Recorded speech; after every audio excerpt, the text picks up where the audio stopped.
اسی میں میرا خیال تھا کہ میں آپ کو یہ عبدیت کا جو مقام ہے جو حضور صلی اللہ علیہ وسلم کی ایک دعا میں آئے، اور یہ دعا جو میرا بنیادی کتابچہ ہے اس تحریک تعلیم و تعلم قرآن کا اور دعوت رجول القرآن کا، مسلمانوں پر قرآن مجید کے حقوق، اس کے آخر میں خوبصورت کتابت کے ساتھ بڑی عمدہ سیٹنگ کے ساتھ یہ دعا دی گئی۔ حضور کی دعا یہ رات کی دعاؤں میں سے ہے، تہجد کی دعاؤں میں سے۔ اللہم انی عبدک وابن عبدک وابن امتک فی قبضتک ناصیتی بیدک ماض فی حکمک عدل فی قضاؤک۔ اے اللہ، میں تیرا بندہ ہوں، میرا باپ بھی تیرا ایک ادنا غلام تھا، میری ماں بھی تیری ایک ادنا کنیز تھی، میں ہمتن تیرے قبضہ قدرت میں ہوں، میری پیشانی تیرے ہاتھ میں، میرے پورے وجود میں تیرا ہی حکم جاری و ساری ہے، میرے ہر معاملے میں تیرا فیصلہ مبنی بر عدل، جو فیصلہ تو کرتا ہے صحیح کرتا ہے، عدل اور انصاف پر مبنی۔ یہ ہے وہ رشتہ، عبدیت کا رشتہ۔ اللہم انی عبدک وابن عبدک وابن امتک فی قبضتک ناصیتی بیدک ماض فی حکمک عدل فی قضاؤک۔ یہ کیفیت جو ہے عبد الرحمن کی، یہ کیفیت سب سے پہلی، سب سے نمایاں۔ اب کسی آیت میں دوسرا وصف، وَإِذَا خَاطَبَهُمُ الْجَاهِلُونَ قَالُوا سَلَامًا، جب ان سے الجھتے ہیں، مخاطب ہوتے ہیں جاہل۔ جاہل کے لفظ کو نوٹ کر لیجئے، اردو میں اس کا مفہوم ہے ان پڑھ آدمی، غیر تعلیم یافتہ انسان جاہل کہلاتا ہے، عربی میں یہ مفہوم اس کا نہیں ہے۔ یہ عاقل اور حلیم متبع انسان کے مقابلے میں لفظ جاہل ہے۔ ایک انسان وہ ہے کہ جو عقل کے تحت چل رہا ہے، بات سمجھ کر کرتا ہے، دوسرے کی بات بھی سمجھنے کی کوشش کرتا ہے، جو فیصلہ کرتا ہے اس کو تول کر، اس کے پروز اینڈ کونس کو صحیح طور پر جانچ پرکھ کر کوئی قدم اٹھاتا ہے۔ پھر یہ کہ کوئی کسی طرف سے کوئی زیادتی ہو گئی ہے تو بھی اس پر فوراً ریئیکٹ نہیں کرتا، بلکہ سوچتا ہے۔ اس کا ریئیکشن بھی جو ہے وہ کیلکولیٹڈ ہوتا ہے، گارڈڈ ہوتا ہے۔ اسے آپ کہیں گے یہ ایک عاقل انسان ہے، یہ ایک حلیم متبع انسان۔ اور جو ان اوصاف سے محروم ہے، جذباتی انسان، فوراً غصے میں آ جانے والا، بھڑک اٹھنے والا، پھر یہ کہ بجائے عقل کے اپنی خواہشات، جذبات، شہوات کی پیروی کرنے والا، وہ جاہل ہے۔ تو وہ لوگ کہ جو ان صلاحیتوں کے ہیں، ان اوصاف کے حامل ہیں، وہ جب ان سے الجھتے ہیں تو یہ عبد الرحمن، یہ عباد الرحمن ان سے الجھتے نہیں ہیں، بلکہ سلام کہہ کر بڑی شائستگی سے رخصت ہوتا ہے۔ یہاں پھر میں وہ لفظ استعمال کر رہا ہوں، یہ بہت میچور مزاج کی بات ہے، ورنہ بسا اوقات ایسا ہوتا ہے کہ ایک شخص جو ہے وہ اپنی جوش تبلیغ میں اور جو بھی تھوڑا بہت کچھ حاصل ہو گیا ہے اس کی بنا پر اب وہ خدائی فوجدار بنا ہوا، سر پر سوار ہے، کوئی بات سننا چاہتا ہے یا نہیں سننا چاہتا ہے اس کی پرواہ کیے بغیر وہ ضرور اپنی بات سنانے کے اوپر مصر ہے، اور پھر کہیں اگر کوئی آرگومنٹ ہو گیا ہے تو الجھا ہوا ہے اور بحث منہ سے جھاگ نکل رہے۔ یہ در حقیقت ایک انگھڑ شخصیت ہے، غیر مہذب شخصیت ہے۔ مہذب انسان وہ ہوگا جس میں اگر یہ جذبہ تبلیغ تو ہونا چاہیے، حق کی بات کہنے کا مادہ ہونا چاہیے، تواصوا بالحق و تواصوا بالصبر، لیکن اس میں حلم ہو، اس میں حکمت ہو۔ جیسے کہ کوئی باغبان ہے، کاشتکار ہے، وہ دیکھتا ہے کہ موسم بھی صحیح ہے، زمین بھی تیار ہو گئی ہے، اب بیج ڈالا، ورنہ بغیر ان چیزوں کا لحاظ کیے وہ بیج بھی آپ ڈال دیں گے، بیج بھی ضائع ہو جائے گا۔ تو ایک تبلیغ کے اندر بھی چنانچہ اسی ضمن میں آیا ہے، حضور صلی اللہ علیہ وسلم پر بھی جب غلبہ ہوتا تھا اس تبلیغ کا اور جذبے کا، تو بہرحال ظاہر بات ہے، معاذ اللہ ثم معاذ اللہ، یہ نہ سمجھیے گا کہ اس طرح کا کوئی طرز عمل حضور کا ہوتا تھا، لیکن یہ کہ اس کیفیت کا ایک غلبہ جو ہے اس کا ایک تذکرہ قرآن مجید میں ہے، سورہ یونس کی آیت نمبر 99 میں، افانت تکرہ الناس حتی یکونوا مؤمنین، اے نبی کیا آپ لوگوں کو مجبور کر دیں گے کہ وہ ایمان لے آئیں؟ کہ آپ کا کام ہے حق کو بیان کرنا۔ یہ ضرور دیکھیے کہ ایسا نہ ہو کہ آپ کے بیان میں کوئی کمی رہ گئی، اس پر تو انسان غور کرتا رہے کہ میری طرف سے وضاحت میں کوئی کمی تو نہیں رہ گئی، میری کوشش میں کوئی کمی تو نہیں ہے، اگرچہ فیصلہ کرنا مشکل ہو جاتا ہے۔ یہ بھی در حقیقت ان چیزوں میں سے ہے جو میں بار بار کہتا رہا ہوں کہ اس دنیا میں بھی انسان جو ہے وہ معتدل راستہ جسے ہم کہتے ہیں وہ آسان نہیں ہے، معتدل روش اختیار کرنا۔ یہ بھی آگے آ جائے گا آج ہی کے درس میں کہ بڑی میچور شخصیت کی ضرورت ہوتی ہے، متوازن اور معتدل روش اختیار کرنا۔ بسا اوقات فیصلہ کرنا مشکل ہو جاتا، ذرا سا ادھر ہو جائیں تو تکبر شمار ہوگا، ذرا سا ادھر ہو جائیں تو انسان جو ہے گویا کہ اس میں عزت نفس نہیں ہے، وہ کیفیت ہو جائے گی، بے غیرتی بے حمیتی پیدا ہو جائے گی۔ درمیان میں رہنا آسان کام ہے، لیکن یہ کہ بہرحال ایک جو بھی ایک فریضہ ہے اس کو سمجھنا چاہیے کہ ہمارے ذمے لوگوں کو راہ راست پر لے آنا نہیں ہے، یہ تو اللہ کے اختیار ہے۔ انک لا تہدی من احببت ولکن اللہ یہدی من یشاء، اس کا اختیار اللہ کے ہاتھ میں ہے۔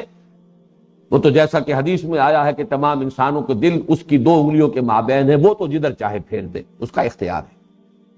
لیکن باقی ایک داعی، ایک مبلغ، داعی الخیر، اس کا کام ہے بات کو واضح کرنا، اور اس میں حکمت کی ضرورت ہے۔ لوگوں کی آمادگی بھی دیکھے، جب دیکھے کہ اس وقت یہ بحثم بحثا میں آ گیا ہے، ضد میں آ گیا، زدم زدہ میں آ گیا، سلام کیجئے کہ بھائی اس وقت میری سمجھ میں آپ کی بات نہیں آ پا رہی ہے، کچھ میری بات آپ کی سمجھ میں نہیں آ رہی ہے، تو ہم پھر کسی اور وقت بات کریں گے، اس وقت جو ہے زیادہ بحث کا فائدہ۔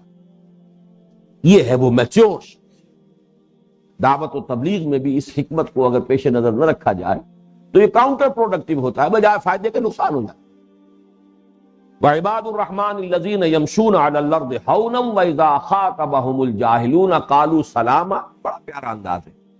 علیحدہ ہونے کا انداز بھی شائستگی کا ہو تاکہ دوبارہ ملنے کا موقع رہے، لٹ مار کر علیحدہ ہوں گے تو دوبارہ نہیں مل سکیں گے۔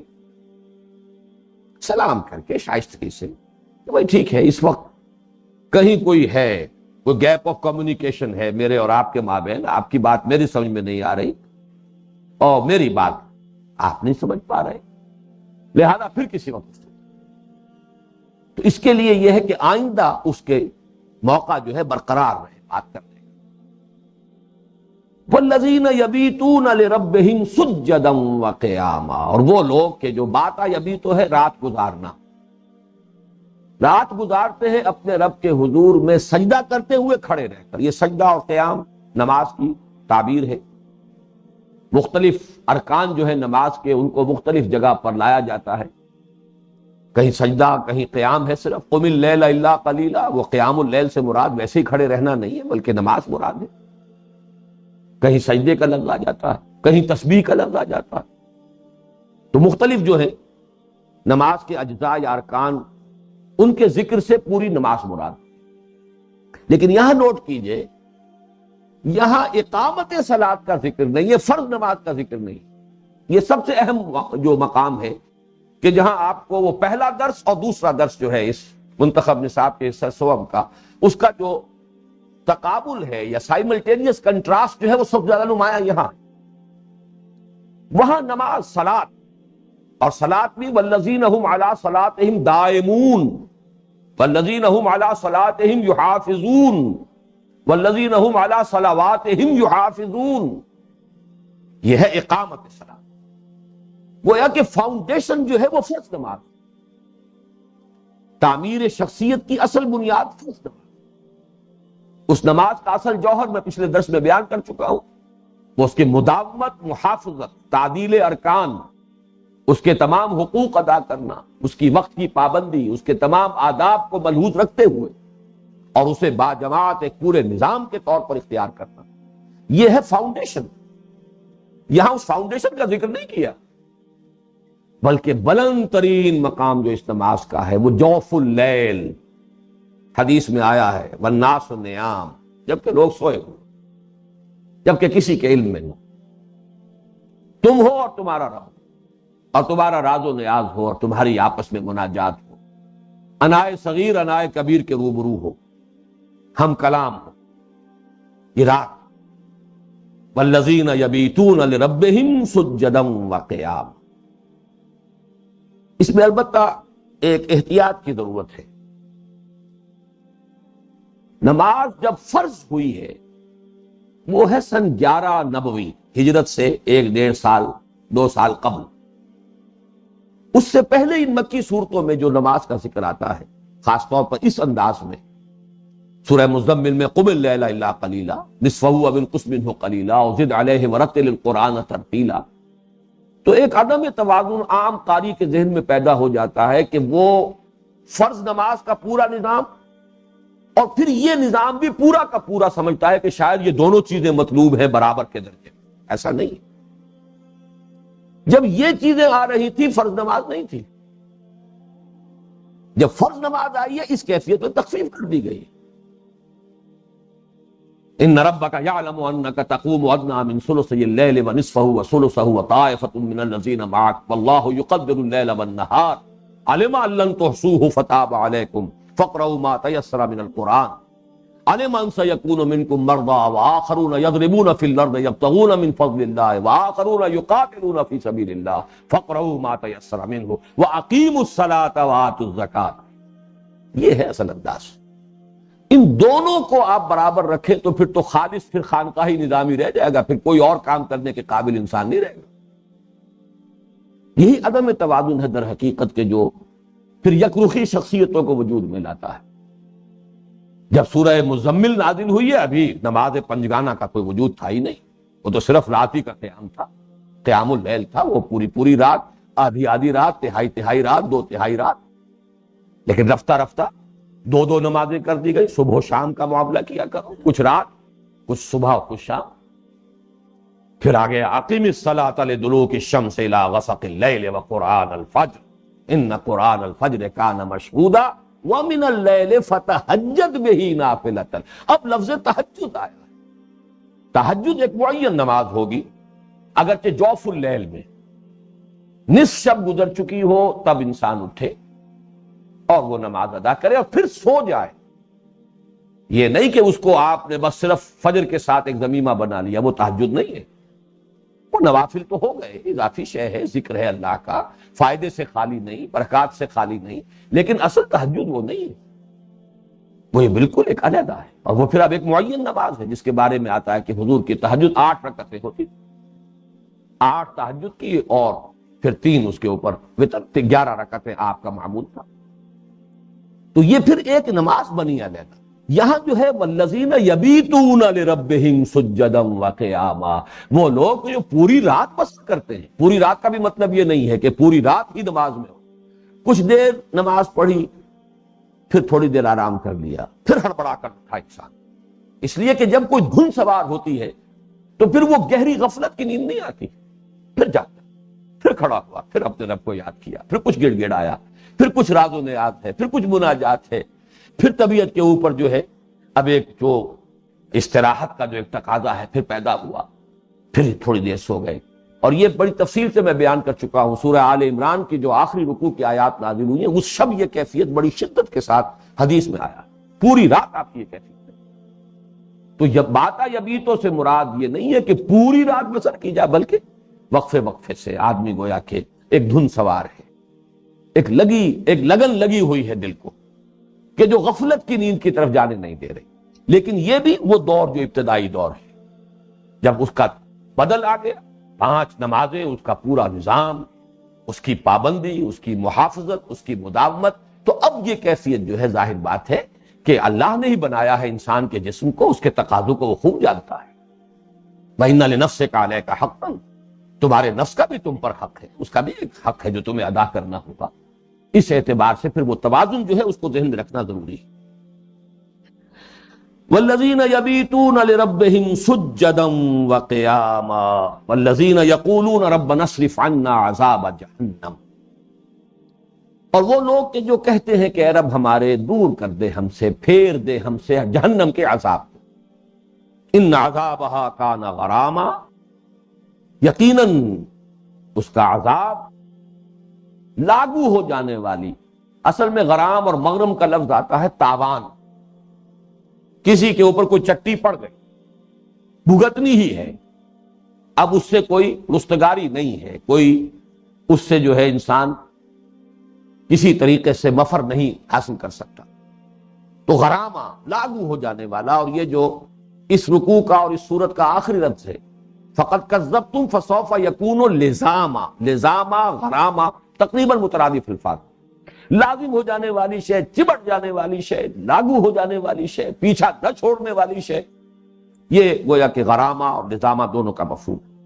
ان عذابها کان غراما انہا سات مستقرا و مقاما، یقیناً وہ بہت بری جگہ ہے، مستقر ہونے کے اعتبار سے بھی اور مقام ہونے کے اعتبار سے.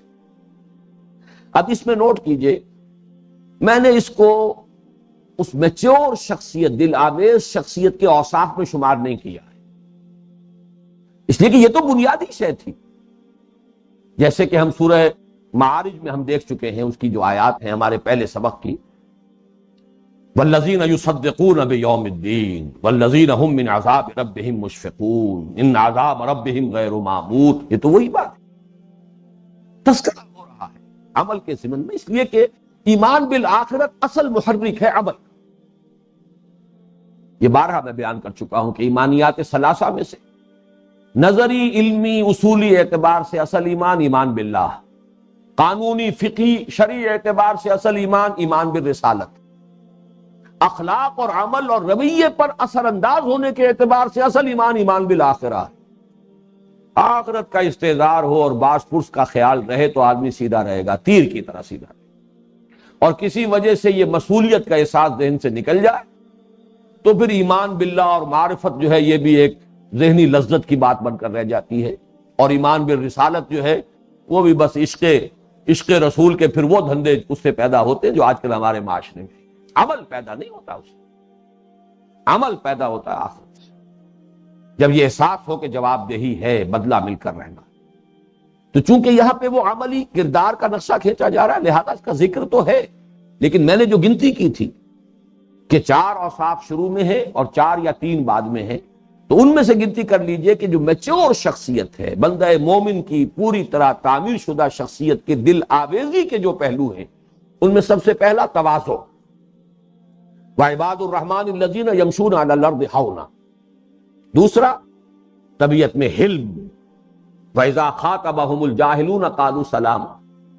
تیسرا رات کی نماز، تہجد، وَالَّذِينَ يَبِيتُونَ لِرَبِّهِمْ سُجَّدًا وَقِيَامًا. چوتھی بات آگے آئے گی. یہاں درمیان میں آخرت کا تذکرہ، جہنم کا تذکرہ، لیکن یہاں ذرا نوٹ کیجئے کہ اسلوب وہ ہے کہ جو اور کسی جگہ نہیں قرآن میں.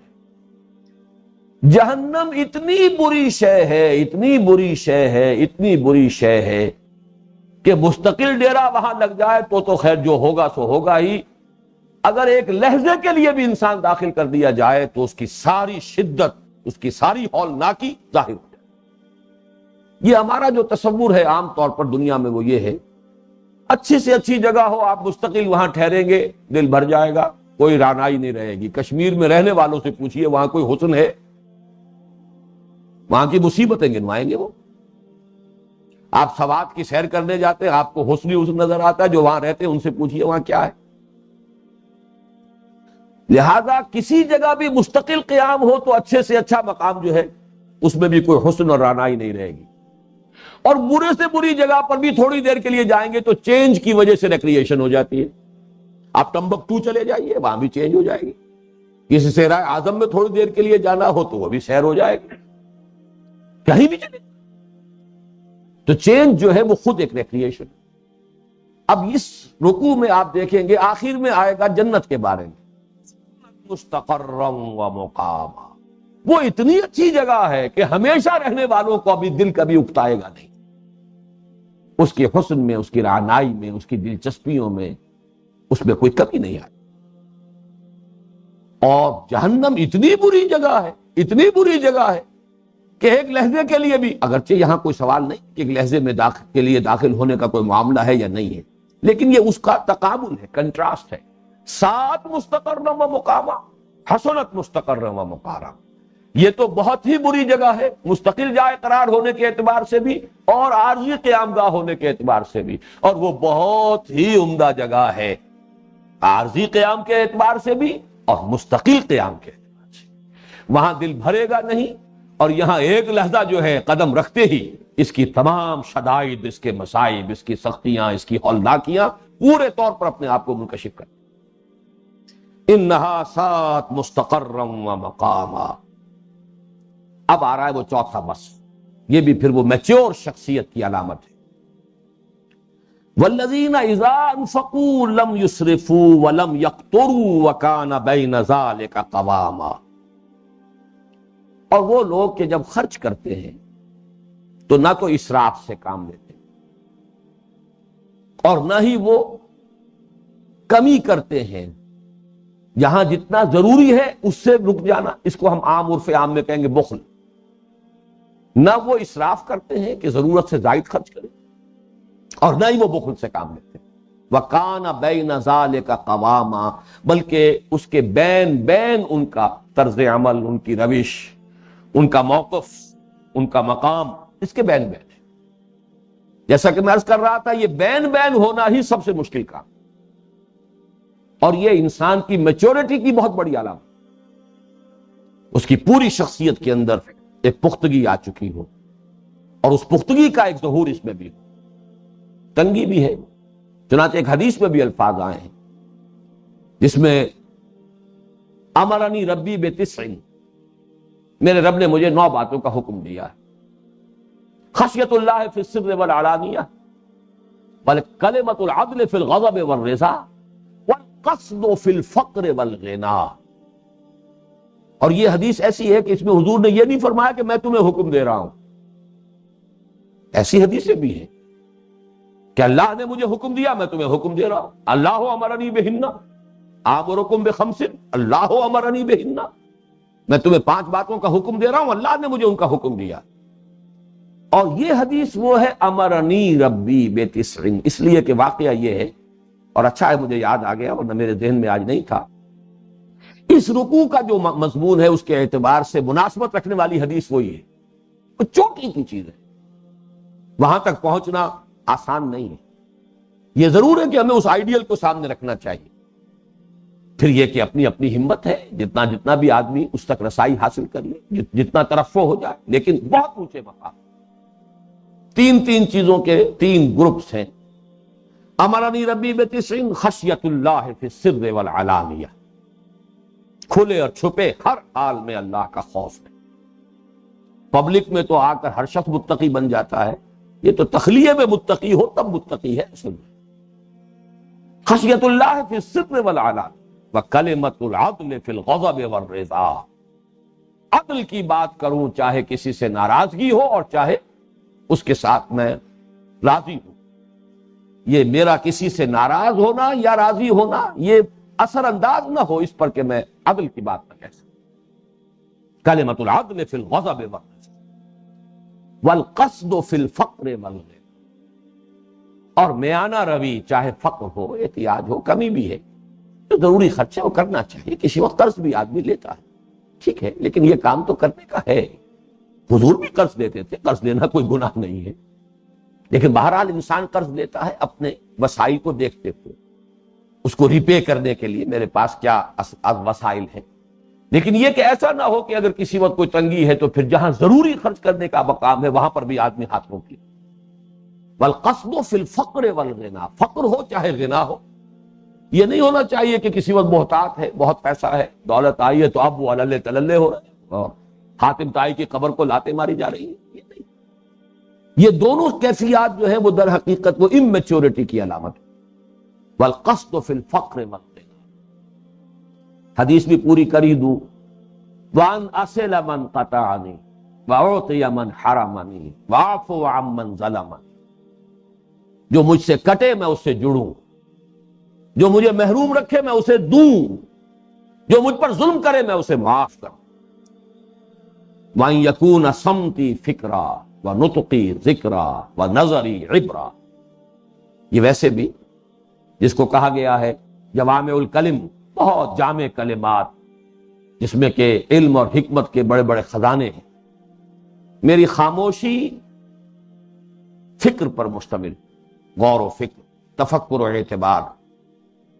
میری گفتگو ذکر پر مشتمل، اللہ کی بات ہو رہی ہو، اللہ کی بات پہنچائی جا رہی ہو، اللہ کی ذکر کیا جا رہا ہے، وَنَظَرِ عبرہ، اور میرا دیکھنا سبق حاصل کرنے کے لیے، عبرت حاصل کرنے، جہاں دیکھوں نتیجہ حاصل کروں، کوئی عبرت حاصل کروں، وَأَن يَكُونَ سَمْتِي فِكْرًا وَنُطْقِي ذِكْرًا وَنَظَرِ عبرہ، اور آخری بات وَأَنْ آمُرَ بِالْمَعْرُوفِ وَأَنْهَىٰ عَنِ الْمُنکَرِ، اور یہ 10ویں بات ہے، 9 باتیں پوری ہو چکی ہیں، لیکن یوں سمجھیے کہ سب کے لیے فائنل جو ہے سیل کہ نیکی کا حکم دوں بدی سے روکوں، یہ چونکہ ہر مومن کو حکم ہے اس لیے اس کو حضور نے شمار نہیں کیا، ورنہ 10 باتیں کہتے، 9 باتیں کہ جو خاص مجھے حکم دیا اللہ نے، امرنی ربی بتسع خشیت اللہ فی السر والعلانیہ وکلمۃ العدل فی الغضب والرضا والقصد فی الفقر والغنا وان اصل من قطعنی واعطی من حرمنی واعفو عمن ظلمنی وان یکون سمتی فکرا ونطقی ذکرا ونظری عبرہ، 9 باتیں پوری ہو گئی، وان آمر بالمعروف وانہی عن المنکر، یہ ہے وہ قصد فی الفقر والغنا۔ فرمایا والذین اذا انفقوا لم یسرفوا ولم یقتروا وکان بین ذلک قواما، یہ قصد کا لفظ آ چکا ہے ہمارے تیسرے درس میں، حضرت لقمان کی نصیحتوں میں بھی آخری جو آیت تھی اس رکوع کی، وَاقْصِدْ فِي مَشْيِكَ وَاغْضُضْ مِنْ صَوْتِكَ، اپنی چال میں میانہ روی اختیار کر، اور وہاں میں نے عرض کیا تھا چال سے مراد صرف چلنا ہی نہیں ہے، بلکہ یہ تو آپ کی روش، چال ڈھال، پورا معاملات، تمام زندگی کے معاملات کے اندر چال ڈھال کی روش اختیار کرنا، اعتدال کی روش اختیار کرنا۔ قصد کا لفظ جو آتا ہے وہ عربی زبان میں قصد السبیل، سیدھا راستہ، اس لیے کہ آپ کو معلوم ہے کہ 2 جو نقاط پوائنٹس ہوں گے تو ان کے درمیان جو کم سے کم ڈسٹنس ہوگا وہ اسٹریٹ لائن ہوگی، تو قصد السبیل سب سے درمیانی راستہ جو سب سے سیدھا راستہ ہو، اور سفراً قاصداً یہ سورہ توبہ میں لفظ آیا ہے۔ بہرحال اسی سے لفظ اقتصاد بنا، اقتصادیات، اصل میں اقتصادیات کا عنوان کیا ہے؟ مالی معاملات کے اندر ایسی میانہ روی، اعتدال، ہیوز اور ہیو نوٹس کے طبقات پیدا نہ ہو جائیں، کہ لا یکون دولتم بین الاغنیاء منکم، ایسا نہ ہو کہ ایک طرف دولت کے انبار لگتے چلے جائیں اور ایک طرف فقر اور احتیاج، جس کو شاہ ولی اللہ دہلوی کہتے ہیں رحمۃ اللہ علیہ کہ یہ 2 دھاری تلوار ہے، جس معاشرے میں تقسیم دولت کا نظام غیر منصفانہ ہو جاتا ہے دونوں طرف نقصان ہے، جدھر ارتکاز دولت ہوگا عیاشیاں ہوں گی، بدماشیاں ہوں گی، اللے تللے ہوں گے، معاشرے کو گویا کہ یہ کینسر لگ جائے، اور دوسری طرف فقر ہوگا، احتیاج ہوگی، بھوک ہوگی، اس کے نتیجے میں کاد الفقر وان یکون کفرا، حدیث کے الفاظ، فقر تو کفر کے قریب تک انسان کو لے جاتا، یہ احتیاج جو ہے انسان کو کفر تک پہنچاتا۔ تو دونوں طرف سے یہ جو غیر منصفانہ تقسیم دولت کا نظام ہے، ادھر سے بھی کاٹ رہی ہے، ادھر سے بھی کاٹ رہی ہے۔ اس میں ایک لفظ جو آیا اسراف، اس کو بھی سمجھ لیجئے، لم یسرفوا ولم یقتروا، اسراف کہتے ہیں کسی ضرورت کی جگہ پر ضرورت سے زیادہ خرچ کرنا۔ اس کے برعکس ایک لفظ ہے تبذیر، ویسے عام طور پر جوڑ کر جیسے کہ ہماری گفتگو میں، تحریر و تقریر میں الفاظ کو، مترادفات کو جمع کرنے کا رجحان ہوتا ہے اسراف و تبذیر، لیکن یہ بالکل سینونیمز نہیں ہے، بالکل ہم معنی اور مترادف نہیں ہے۔ اسراف ہے جائز ضرورت میں ضرورت سے زائد خرچ کرنا، انسان کی غذا اس کی ضرورت ہے، لیکن یہ کہ جتنی غذا سے انسان کی ضرورت پوری ہو جائے، اس سے زائد غذا جو ہے اسراف۔ ایک سالن روٹی سے گزارا ہو سکتا ہے، کئی کورسز اور کئی ڈشز، یہ اسراف ہے۔ کپڑے انسان کے لیے ضروری ہے، چند جوڑوں سے بھی گزارا ہوتا ہے، لیکن پورے وارڈ روز کے بعد وارڈ روز بھرتے چلے جائیں، یہ اسراف۔ حالانکہ بدن کی ضرورت ہے کپڑا، تو ضرورت سے زائد ایک چھت چاہیے ہر ایک کو، روٹی کپڑا اور مکان پورا کر رہا ہوں میں، چھت ہر ایک کو چاہیے، شیلٹر چاہیے، لیکن بڑے بڑے محل اور بڑے بڑے جو ہیں اس کے لیے حویلیاں تعمیر کرنا، یہ اسراف ہوگا۔ جبکہ تبذیر یہ آئے گا سورہ بنی اسرائیل کا جو تیسرا اور چوتھا رکوع کا درس ہے، اس میں آئے گا وَلَا تُبَذِّرْ تَبْذِيرًا إِنَّ الْمُبَذِّرِينَ كَانُوا إِخْوَانَ الشَّيَاطِينَ۔ تبذیر کہتے ہیں بلا ضرورت صرف نمود اور نمائش کے لیے خرچ کرنا، یہ تو گویا کہ شیطنت ہے۔ ولا تبذر تبذیرا ان المبذرین کانوا اخوان الشیاطین، نمود و نمائش کے لیے دولت خرچ نہ کرو، اور یہ جو لوگ صرف نمود و نمائش کے لیے مال اڑاتے ہیں یہ شیطانوں کے بھائی۔ یہ تو جب ہم سورہ بنی اسرائیل کے وہ آیات پڑھیں گے تو میں اس کی وضاحت تفصیل سے کروں گا، لیکن نوٹ کر لیجئے والذین اذا انفقوا لم یسرفوا ولم یقتروا وکان بین ذلک قواما، وہ لوگ کہ جو خرچ کرتے ہیں جب تو بین بین کی ایک روش، امت مقتصدہ، درمیانی امت، درمیان کی ایک روش۔ یہ مقتصدہ کا لفظ قرآن مجید میں مقام مدح میں 3 دفعہ آیا، مقتصد اور مقتصدہ، بین بین معتدل روش۔ لیکن جیسا کہ میں عرض کر چکا ہوں سب سے مشکل کام ہے، توازن اور اعتدال ہی سب سے مشکل ہے۔ یا آدمی اس انتہا کو نکل جاتا ہے یا ادھر نکل جاتا، یا نعرے بازی ہو رہی ہے، اپنے دامن کردار کا خیال ہی نہیں ہے کہ میں خود کہاں ہوں، لیکن جہاد ہو رہا ہے اور جا رہے ہیں اور جان دی جا رہی ہے، اور یا یہ ہے کہ پھر وہ اپنا ہی تزکیے میں لگے ہوئے ہیں، معاشرے کی فکر ہی نہیں ہے، زمانہ کدھر جا رہا ہے، ماحول کدھر جا رہا ہے۔ ان دونوں کے مابین توازن پیدا کرنا آسان کام نہیں، یا خانقاہی نظام ہوگا اور یا پھر جو کچھ ہمارے ہاں ہوتا ہے عام طور پر دین کے نام پر، اور اسی وجہ سے ناکامیوں پر ناکامیاں مقدر بنتی چلی جا رہی ہیں، وہ توازن نہیں۔ تو یہ سب سے عنقاش ہے۔ ان 5 آیات میں 4 اوصاف آ گئے، اب ہے وہ اس رکوع کا جوف، اس کا پیٹ، اس کا درمیانی حصہ۔ اگرچہ اسلوب تو اس کا بھی یہی ہے، والذین لا يدعون مع اللہ الہا آخر ولا يقتلون النفس التي حرم اللہ الا بالحق ولا يزنون، اور وہ لوگ کہ جو اللہ کے ساتھ کسی اور معبود کو نہیں پکارتے اور نہ ہی وہ قتل کرتے ہیں کسی جان کو مگر حق کے ساتھ، اس جان کو جسے اللہ نے محترم قرار دیا، اور نہ ہی وہ زنا کرتے ہیں۔ یہ چیز جو ہے اگرچہ اسلوب وہی ہے، وہ اوصاف میں میں نے ان کو شمار نہیں کیا، کیوں نہیں کیا، نوٹ کیجیے۔ یہ تو بڑے بیسکس ہیں، یہ تو وہ چیزیں ہیں کہ جس کے بغیر اسلام کا کسی بندہ مومن کا کوئی تصور ہی نہیں۔